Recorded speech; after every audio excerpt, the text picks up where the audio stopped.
러시아가 전쟁을 지속할 수 있는 주요 이유는 무엇인가요? 푸틴 대통령이 우크라이나 전쟁을 지속할 수 있는 이유는 크게 네 가지로 볼 수 있습니다. 첫째는 서방의 제재 효과가 러시아를 아프게 하지 않고 제한적입니다. 예를 들어 작년 한 해만 해도 러시아는 에너지 수출로 매일 8억 달러를 벌어서 이를 전비에 충당했습니다. 둘째, 세계 경제 생산량의 거의 40%를 차지하는 중국과 인도가 러시아와 외교적, 경제적 거래를 할 용의를 가지고 있기 때문에 고립되어 있지 않습니다. 셋째, 러시아 국내 경제가 전시 경제로 전환되면서 강화되고 있습니다. 마지막으로 러시아 국내 지도층들이 푸틴 대통령을 중심으로 단합하여서 국내 정치적인 반대가 거의 없습니다. 따라서 군부의 붕괴나 쿠데타서는 생각이 어렵습니다. 우크라이나가 군사적 성과를 얻으려면 무엇이 필요한가요? 일부 비평가들은 우크라이나는 트위트에서 이기고 있지만 러시아는 전장에서 이기고 있다고 말합니다. 또한 하버드대의 에리슨 교수는 푸틴이 전쟁에서 엄청난 전략적 실수를 했지만 러시아가 지금 우크라이나 영토의 18% 거의 5분의 1을 장악하고 있고 전쟁 방식이 작년처럼 진행되면 아마도 내년에 가면 러시아가 우크라이나의 3분의 1을 차지할 수 있다고 경고했습니다. 한편 바이든 대통령은 폴란드에서 우크라이나에 대한 서방의 지지는 흔들리지 않을 거고 나토는 분열되지 않을 거며 서방은 지지 않을 것이다. 푸틴 대통령 실패한다고 공언했습니다. 이러한 강력한 수사적 표현대로 서방이 행동에 옮기고 있을까요?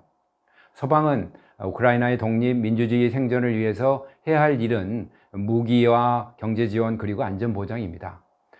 특히 유럽의 경우에 우크라이나에 대한 지원이 상당히 생각보다 제한되어 있다고 합니다. 국민 총생산 비율로 볼 때 동유럽 국가들, 특히 폴란드나 발트 3국들이 경제 지원이나 비난민 지원에 있어서 상당히 높고 미국의 경우에는 우크라이나 원조에 대해서 GDP의 0.5% 수준이랍니다. 그런데 이는 베트남 전쟁 그리고 아프간에서의 비율을 볼 때 굉장히 낮은 수준입니다. 독일도 GDP의 7.2%를 에너지 전환에 두었지만 우크라이나의 지원은 0.4%에 지나지 않는다고 합니다. 푸틴 대통령 측은 장기적으로 전쟁에서 서방이 우크라이나를 충분히 지원하지 못할 것이라고 믿고 있습니다. 서방 측은 이를 틀렸다고 증명해야 하는데 이를 위해서는 무기 지원, 경제 지원, 그리고 안전보장 지원입니다. 숄츠 독일 총리가 그 서방 동맹들과 안전보장 문제에 대해 논의하고 있다고 하니 그 기출을 봐야겠습니다. 앞으로 전쟁이 어떻게 진행될지는 아무도 알 수는 없습니다. 그러나 누가 어떠한 의지를 가지고 이 전쟁을 이끌어가는지에 따라서 결과가 나올 것입니다. 아시아 아프리카 개도국들은 우크라이나 전쟁에 대해 어떻게 보고 있나요?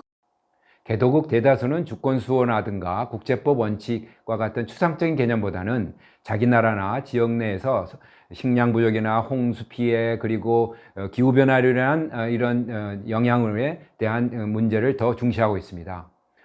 지난 2월 러시아군 철수를 요구하는 유엔 결의에서도 개도국들 한 30%, 30개국 이상이 여기에 대해서 기권을 했습니다. 왜 그랬을까요? 이 문제에 대해서 선진국들은 개도국의 지지를 앞으로 계속 얻기 위해서는 두 가지 문제를 진지하게 생각하고 지원해야 한다고 합니다. 첫째는 이제 서방의 지금 전쟁에서의 목표가 유럽에서의 패권을 다투는 것이 아니고 세계 모든 국가의 안전을 지키는 것이다 라는 걸 설득해야 하는 것이고요. 둘째는 개도국이 직면한 여러 가지 현재의 문제들을 해결하는 데 있어서 지원도 확대하고 관심을 쏟아서 이들의 마음을 얻어야 할 것입니다. 이러한 점에서 볼 때 우리나라도 단순히 강대국 관계에만 세계를 볼 것이 아니라 개도국 관계도 잘 관리해야 할 것입니다. 오늘은 이상입니다. 감사합니다.